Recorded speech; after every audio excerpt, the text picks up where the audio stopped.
Hello everyone. In this video, we will be sharing the experience of Miss Samiksha Bad, who has been placed in General Electric, popularly known as GE. She has been selected for the GE Renewable Energy business to work at Bangalore as a part of the Edison Engineering Development Program, also known as EEDP. Before we listen to Samiksha, I would like to introduce her formally to our viewers. Samiksha is a final year MTech student in the Department of Electrical Engineering at IIT Bombay. Her MTech specialization is power electronics and power system. For her MTech thesis project, she is working on the sensorless rotor position estimation of a permanent magnet synchronous machine. In her course, she had maintained a department rank of 2 among the MTech research assistants, based on academic performance over the semesters. During her MTech, she has also been working as a research assistant at Electrical Machines Lab in the Department of Electrical Engineering. She completed her BTech in Electrical and Electronics Engineering from VIT Nagpur in 2017. Without further delay, I would request Samiksha to share her experience of getting placed in General Electric. Thank you, Samiksha. Thank you for joining us today. Yes, Samiksha. Thanks for having me, Sudhakar. Yes, Samiksha. Thank you very much. Samiksha, so could you please tell us a bit about the firm General Electric and the profile which you have been offered? Okay, so GE is basically a diversified global organization. I think set up in around 1890s in US, and then it began its presence in India only in around 1980s. Its different business fronts include healthcare, energy, transportation, jet engines, etc. And you have already mentioned that I have been selected in GE under EDP under the section head of renewables. So basically, I'll be undergoing training in different sections for a period of around 2 to 3 years, and then only I'll be assigned to one of the teams working in my interest area. Okay, yes. Yeah. Samiksha, so definitely we'll talk about your placement experience, like the steps which happened during your placement scenario. But before that, we can talk a bit about your MTech specialization and some questions like. So first of all, did your MTech specialization or your MTP help you in your placements? So, according to the specialization, I think yes. So, basically, in my G interview, most of the questions were based on wind turbines and the converters, and we have a course in our specialization related to this. So, it helped me a lot in answering those questions, even conceptually. So, yes, my MTech specialization definitely helped. But my MTP as such just started means it just in a way gave a way for that particular area because I'm working on PMSMs and wind turbines and all mostly have PMSGs and all. So it just kind of gave a way towards the questions that they might be asking in ahead. So in that way, it helped me. Yes, yes. So like, of course, you mentioned that your course which you had that helped you, and your MTP definitely that also helped you in your placements. Yeah. Yes. Yes. So now we can talk a bit about the things which happened after signing the JAF. Like after you signed the JAF, so what were the steps that happened actually? Was there a test or? As much as I remember, as such, there was no CPI cutoff. Okay. And then there was no resume filtering also because most of my friends were shortlisted for the test. After that, there was a test. I think test was a basic gate level questions, very simple 1 mark questions, doable. You should just have speed. So if you are good enough at your speed or you have practiced enough questions, you can easily pass the test. It is quite easy. And after this, there was directly shortlist that came out. So only one test we had. Okay, and that test had questions from electrical engineering, right? Yeah, very basic electrical engineering questions. I don't remember exact subjects, but then all 1 mark kind of questions that we have in GATE. Okay, so how did you prepare or practice for those questions? So basically, what I did is around June, July only, I joined one of the GATE test series. Okay. Uh, and I was giving few tests means monthly 3 से 4 ऐसे तो भी test per subject हो जाए. So in this way, I prepared for test. So it helped me a lot in at least increasing my speed so that I can clear most of the test. यानी first stage पे गिरना सही नहीं लगता ना इसलिए जितना हो सके Yeah. at least will be able to appear for interview. So Yeah. in that way I had means I prepared. Okay, हाँ, ये काफी सही आपने बोला कि लाइक फर्स्ट स्टेज में नहीं गिर सकते, बिकॉज एटलीस्ट इंटरव्यू का तो मौका मिलना चाहिए। Yeah exactly. And once you are in that interview room, तो वहां पे फिर then at least you have a fair chance to. Yeah exactly. But test में ही बाहर होगा तो ठीक है, देन इट बिकम्स प्रॉब्लमेटिक। तो I think this is unique in your case कि आपने टेस्ट सीरीज ज्वाइन किया, और आई थिंक ये काफी सही तरीका भी है to you know speed up your you know accuracy और सब कुछ या काफी एग्जैक्टली। सही है। Yeah. क्योंकि टाइम लिमिट होता है ना, ऐसे तो हम सॉल्व करते रहते हैं बट टाइम का ध्यान नहीं रखते। तो जैसे कोई छोटे मोटे टेस्ट सीरीज, यानी वो 30 मिनट्स 1 आवर वाले जो होते हैं सब्जेक्ट बेस्ड, बस वो वाले दिए मैंने, गेट लेवल के 2 मार्क्स क्वेश्चंस वगैरह नहीं, सिंगल मार्क वाले सिंपल सिंपल क्वेश्चंस, बस उतना ही। तो आपने जून जुलाई 2020 उस टाइम पे आपने टेस्ट सीरीज ज्वाइन किया? हाँ, जुलाई में ज्वाइन किया था। फिर बीच में 2-3 months due to some family issues मैं नहीं कर पाई थी, तो मैं बेसिकली अक्टूबर से ही प्रॉपर प्रैक्टिस कर पाई। ओके, जुलाई के बाद। यस। तो कोर के लिए यू मींस आपने वही टेस्ट सीरीज चूज किया और 1 मार्क्स आपने प्राइमरली फोकस किया प्रैक्टिस के लिए। हाँ हाँ। Okay, okay. तो आई थिंक उससे आपका और भी टेस्ट में you must have got some help. यानी ऑलमोस्ट सारे टेस्ट क्लियर कर लिए थे मैंने, इसकी वजह से सारी कंपनीज में टेस्ट तो क्लियर हो गए थे। एक आधी कंपनी थी जो मैंने मिस किया होगा। Okay, okay. So I think ये काफी सही प्रैक्टिस है। नॉर्मली लोग ये भी बोलते हैं कि गेट का अगर है तो गेट के नोट्स वगैरह रिवाइज करने चाहिए, बट आई थिंक उसके साथ अगर ये भी टेस्ट सीरीज ज्वाइन कर लिया, and that is cost effective also, कोई ज्यादा महंगा भी नहीं होता टेस्ट सीरीज। 1500-1600 का होता है कुछ, तो हाँ, ज्वाइन कर लो। वैसे तो हम कहीं पे भी उड़ा देते हैं, तो ठीक है, सही है यार। बिल्कुल, बिल्कुल। तो उतना करना चाहिए। ये मुझे भी I am listening this for the first time, और ये काफी मुझे सही लग रहा है। Of course I could not do that, but ये करना चाहिए। ये लोगों के लिए बहुत सही, बिकॉज़ लोग पूछते रहते हैं कि रिसोर्स क्या है, एमसीक्यू की प्रैक्टिस कैसे करनी है, और गेट को पढ़े हुए हमें 2-3 साल हो गए होते हैं। या तो exactly. Then it becomes difficult to practice और फाइंड कि क्वेश्चंस मिलेंगे कहाँ, बट आपने वो सही तरीका ढूँढा। नहीं, और एक्चुअली सोर्सेज का भी प्रॉब्लम नहीं होता ना, क्योंकि अगर अच्छे एकेडमी के टेस्ट सीरीज ज्वाइन करोगे तो वो सॉल्यूशंस में प्रोफेसर्स के वीडियोस डालते हैं, तो एक एक तरीका पता चल गया तो आप आगे कोई भी क्वेश्चन सॉल्व कर सकते हो उस टाइप के, so it's good only. Yeah, and they might also be giving you some tips and tricks कि इस क्वेश्चन को फास्ट कैसे सोचना है, हाँ एग्जैक्टली। शॉर्टकट। या या यस, आई थिंक ये काफी आपने सही किया। And how about your aptitude test? How did you prepare for the aptitude test? Aptitude में अक्सर इंडिया बिक्स पे देती थी, या फिर एमकेट, यानी ये सारे वेबसाइट्स। मेरे को एप्टीट्यूड सॉल्व करना ऐसे भी बहुत पसंद है, तो जब भी थोड़ा बहुत एमटीपी के काम से या घर के काम से बोर हो गए, बीच में 1-2 टेस्ट दे दिया 20-30 मिनट्स का। और फिर उसके जो शॉर्टकट टिप्स होते हैं कि इस टाइप के क्वेश्चन है वर्कलोड वाले तो कैसे करने चाहिए, वेन डायग्राम्स वाले तो कैसे करने चाहिए, उनके कुछ टिप्स वगैरह मैं ऐसे पढ़ती रहती थी, तो इट हेल्प्स। ऐसे एप्टीट्यूड तो एटलीस्ट स्पीड होनी चाहिए, क्योंकि एप्टीट्यूड मोस्टली ऐसे ही होता है, there will be around 45 questions और 45 मिनट्स दे देते हैं।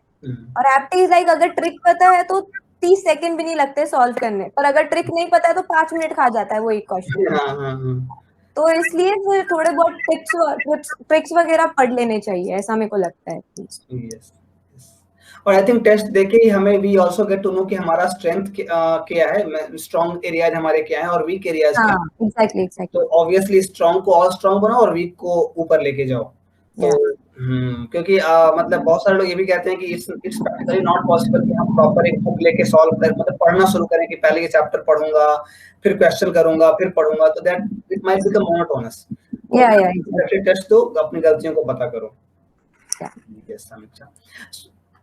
Yes, so I guess in case of G जो क्वेश्चंस रहे होंगे वो मेनली कंट्रोल सिस्टम्स या मतलब कुछ सिलेबस आपको याद है लाइक जिससे क्वेश्चंस आए थे जी के टेस्ट में? कुछ ऐसे याद नहीं आ रहा है एकदम से, बट सिर्फ इतना ही याद है कि बेसिक क्वेश्चंस थे, डुएबल थे। अगर अगर आपने थोड़ा बहुत भी पहले प्रैक्टिस किया है तो आप आसानी से कर लोगे, यानी कोई नए टॉपिक से एकदम से कुछ अलग हटके नहीं था, आप कर सकते हो, ऐसा था।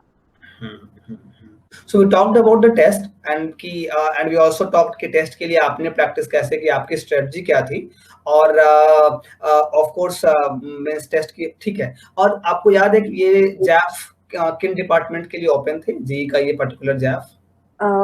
विस्कॉन के लिए था, मैकेनिकल के लिए था, एनर्जी साइंस और इलेक्ट्रिकल। हाँ, ये 4 ही थे शायद, जितना मेरे को याद है। एंड आई थिंक वो डबल डिग्री और मास्टर्स के लिए ओपन था मेनली। हाँ हाँ, yes yes. Okay, yeah yes. So definitely test की बात हो गई. सो हम we can talk a bit about like your resume कि आपने Okay. How did you shape your resume और गिवन कि you were applying for core firms, तो उसके लिए रेज्यूमे को कैसे शेप किया आपने and how do you decide कि किसको ऊपर रखना है किसको नीचे रखना है कंटेंट वाइज, तो उसके बारे में if you could tell us a bit about those things. इस मामले में पहले तो मेरा सजेशन रहेगा कि जब आप फर्स्ट ड्राफ्ट बना लेते हैं अपने रेज्यूमे का, तो अपने सीनियर्स के साथ पक्के से शेयर करिए. देखो, मैंने वो इस स्टेज से गए होते हैं तो वो काफी अच्छे इंप्रूवमेंट्स दे सकते हैं. तो मैंने तो पर्सनली ऐसे किया था. आई थिंक अगस्त में हमारा डेडलाइन था, अराउंड 19 अगस्त के पास में फर्स्ट डेडलाइन. Yes. तो मैंने अराउंड 5 या 6 अगस्त के करीब ही अपना फर्स्ट रेज्यूमे, यानी ऑलमोस्ट प्रिपेयर्ड रेज्यूमे, अपने सारे सीनियर्स को फॉरवर्ड कर दिया था. और फिर वीकेंड पे बैठ के उनसे लिटरली डिस्कस किया था कि आप किस में इम्प्रूवमेंट सजेस्ट करोगे. तो उन लोगों ने एकदम जेन्युइनली कई जगहों पे जहाँ पे वर्ड्स इंप्रूव हो सकते हैं, कुछ अच्छी चीजें ऐड की जा सकती है, या फिर कुछ प्रोजेक्ट्स है जो ज्यादा हेल्प करेंगे आपके रेज्यूमे को अच्छा बनाने में, तो उसको ऊपर रखो. उसमें टाइमलाइन कैसे एडजस्ट करना है, वो सारी चीजें उन्होंने बहुत हेल्प की थी. तो ये मैं सिंसियरली हर किसी को बोलूंगी कि अगर आप बना लेते हो तो किसी से सजेशन लेने से आप छोटे नहीं हो जाओगे. तो पक्के से लो, एंड इट रियली हेल्प्स. उसके अलावा मेरे पास तो वैसे बहुत सारे प्रोजेक्ट्स थे क्योंकि मेरे कोर्सेज काफी किए हुए थे. तो मैंने स्टार्टिंग में तो एमटीपी ही रखा था. मेरा बीटेक प्रोजेक्ट इतना इतना ज्यादा अच्छा नहीं था, तो यानी वो हम खुद भी कर सकते थे. तो वो मैंने सिंगल लाइन में डिस्क्राइब किया था. यानी मैं भी नहीं चाहती थी कि इंटरव्यूअर उस डायरेक्शन में जाए अनलेस अनटिल कंपनी खुद सोलार की ना हो. तो उसके अलावा फिर जो कोर्स प्रोजेक्ट थे मैंने वो रखे थे. तो जैसे कोर्स प्रोजेक्ट्स होते हैं तो वो अलग अलग यानी कैटेगरी के हिसाब से रखे थे. मैंने एम्बेडेड प्रोफाइल के लिए भी एक रेज्यूमे बना रखा था. तो एम्बेडेड के केस में मेरे पास 2-3 अलग प्रोजेक्ट्स थे, वो नीचे से मैंने ऊपर डाल रखे थे. और बाकी के जो स्पेशली हार्डवेयर बेस्ड थे, जो मेरे को ऐसी कोर प्रोफाइल्स के लिए हेल्प करेंगे, वो मैंने ऊपर रखे थे. तो यानी बेसिकली ये स्ट्रेटेजी यूज की थी कि जो कंपनी के लिए मैं अप्लाई कर रही हूँ उससे रिलेटेड जो भी प्रोजेक्ट हो, या मैं एक्सपेक्ट कर रही हूँ कि इससे रिलेटेड कोई क्वेश्चन ये करेंगे, तो मैं उनके प्रोफाइल से रिलेटेड कुछ उनको डायरेक्ट ले जा सकूं, वो मैंने ऊपर रखे थे. और एम्बेडेड के केस में फिर वैसे ही रिवर्स कर दिया था बस. तो मेन तो यही था. उसके अलावा technical skills, scholastic achievements and all वो सब तो हम डालते ही है, बट देन मेन ऐसा था. तो सीनियर्स ने भी सजेस्ट किया था ऐसा करना हेल्प करेगा, क्योंकि मोस्टली अगर अगर आपका एमटीपी उनके प्रोफाइल से रिलेटेड नहीं होता है तो they will go for your course project. Yes. तो try and keep your course project जो उनकी प्रोफाइल से थोड़ा बहुत मैच भी करें, you can use it basically. Yeah. या आई थिंक ये काफी आपने सही बताया कि depending on which domains we are targeting, तो उसके हिसाब से हमें चीजों को प्रायोरिटाइज करना चाहिए कि क्या कंटेंट ऊपर होगा क्या कंटेंट नीचे डालना चाहिए हमें. Yes. So, okay. So, in your case, like, means आपने core का when did you decide कि मुझे core form में ही जाना है? ऐसा you had planned something like that? Actually long back मैंने बीटेक के बाद में जॉब की है. Okay. तो तभी मैंने डिसाइड कर लिया था कि अब नेक्स्ट टाइम जब जॉब लेंगे तब पहले से प्रिपेयर रहेंगे कि किधर जाना है. यानी टाइम पे फिर कंफ्यूजन नहीं होना कि नहीं डेटा साइंस भी करना है, ये भी करना है, वो भी करना है. नहीं. तो मैंने 2 ही प्रोफाइल्स रखी थी. एम्बेडेड भी इसलिए क्योंकि जब मैंने कोर्स लिया मेरे को काफी इंटरेस्टिंग लगा, प्रोजेक्ट पे काम करने में भी मजा आया. तो मैंने सोचा ठीक है, अगर कोई कंपनी खुली तो एक ट्राई तो दे ही सकते हैं, इट्स गुड फील. और उसके अलावा कोर के लिए तो मैं ऐसे भी प्रिपेयर कर ही रही थी. तो मेरा डिसाइडेड था ये दो, नहीं तो कुछ भी नहीं. ऑफ कैंपस ट्राई कर लेंगे, नहीं मिला तो, लेकिन कोई तीसरी फील्ड में नहीं जाना है. Okay. So, embedded और ये core forms आपने मतलब सोचा था? हाँ. Yes, समीक्षा. Okay, one more thing, like your coding, I think means coding के बारे में हम बात कर सकते हैं कि वो भी एक बहुत बड़ा मीन्स डिस्कशन का पॉइंट होता है, क्योंकि आजकल हर कंपनी के टेस्ट में मोस्ट ऑफ द कंपनी के टेस्ट में कोडिंग क्वेश्चंस भी आते हैं. बट सिंस आपके केस में आप एम्बेडेड और कोड के लिए मेनली आप पढ़ाई कर रहे थे, तो कोडिंग भी आपने प्रैक्टिस करी या कोडिंग की भी आपने तैयारी की थी? की थी. वैसे मेरे को पर्सनली कोडिंग बहुत पसंद है, तो इसलिए भी मैं स्टार्टिंग से हैकर रैंक पे वो अलग अलग आते रहते हैं ना उसके टेस्ट, यानी कंपटीशन टाइप्स के आते रहते हैं ना कि विद इन अ मंथ या विद इन 15 डेज ऐसे कोई तो सेट ऑफ क्वेश्चंस होते हैं, वो सॉल्व करो. तो वो मैं देती रहती थी अक्सर. तो एक्चुअली मैंने ना मैथवर्क्स वो सारे खुद ही कोर्स ये दिए थे, यानी उसमें कंट्रोल्स वगैरह के जहाँ पे भी प्रोफाइल थे, पर उनमें पहले से सीनियर्स ने बताया था कि कोडिंग कंपलसरी क्वेश्चन आता ही है, और अगर आप कोडिंग ही क्लियर नहीं करोगे तो भी आप इंटरव्यू के लिए क्लियर यानी बैठ भी नहीं पाओगे, वो कंपलसरी सेक्शन होता है। तो इसलिए मैंने फिर कोडिंग की भी प्रिपरेशन काफी अच्छे से की थी। तो बेसिकली एक्चुअली कोडिंग के लिए एक ट्रिक है, आप जितने क्वेश्चंस होते हैं ना उसके लिए एक एक बार अगर आपने कर रखा होता है तो सिमिलर लाइंस पे ही क्वेश्चंस आएंगे, तो एटलीस्ट लॉजिक लगाने में आपका टाइम वेस्ट नहीं होता है। एटलीस्ट मेरे साथ तो ऐसे ही हुआ था कि मैथवर्क्स का टेस्ट ले लो, आई थिंक टीआई के टेस्ट में या इंटेल की टेस्ट में भी था कोडिंग का क्वेश्चन। तो इन जनरल मैंने सारे टेस्ट दिए थे, नहीं कुछ तो प्रैक्टिस हो जाएगी, एप्टी वगैरह की प्रैक्टिस हो जाएगी, ये सोच के। तो बहुत हेल्प करता है, यानी आपने बहुत सारे सॉल्व किए हुए हैं, तो मेरे को ऐसा लगता है कि जहाँ पे 30 मिनट्स मिल रहे थे कोडिंग के लिए, I could complete it with in 15-20 minutes, क्योंकि ट्रिक ऐसा था कि क्वेश्चन देख के एकदम ट्रिक सूझ जाती थी कि नहीं इससे पहले मैंने इस टाइप का कुछ किया है, तो ये फटाक से हो जाएगा। तो एटलीस्ट जिसको कोडिंग एरिया में जाना है, मैं उसको सजेस्ट करूंगी कि है इतने सारे प्लेटफॉर्म्स बने हुए तो यूज करना चाहिए उसका, ज्यादा नहीं, वीकली एक दो तो भी बहुत हो जाता है, यानी हम प्लेसमेंट टाइम तक आते हैं तब तक, तो करना चाहिए practice, I feel at least. Yes. So when did you start coding rigorously? आपने अच्छे से कोडिंग कब शुरुआत की थी करना? मैंने जैसे स्टार्टिंग में भी बोला कि मेरा अगस्त और सितंबर थोड़ा सा बिजी गया था, यानी फैमिली इश्यूज के कारण, तो मैं अक्टूबर में कैंपस आ गई थी, फिर मैंने एक्चुअल में हर चीज कैंपस आने के बाद ही स्टार्ट करी बोल सकते हैं।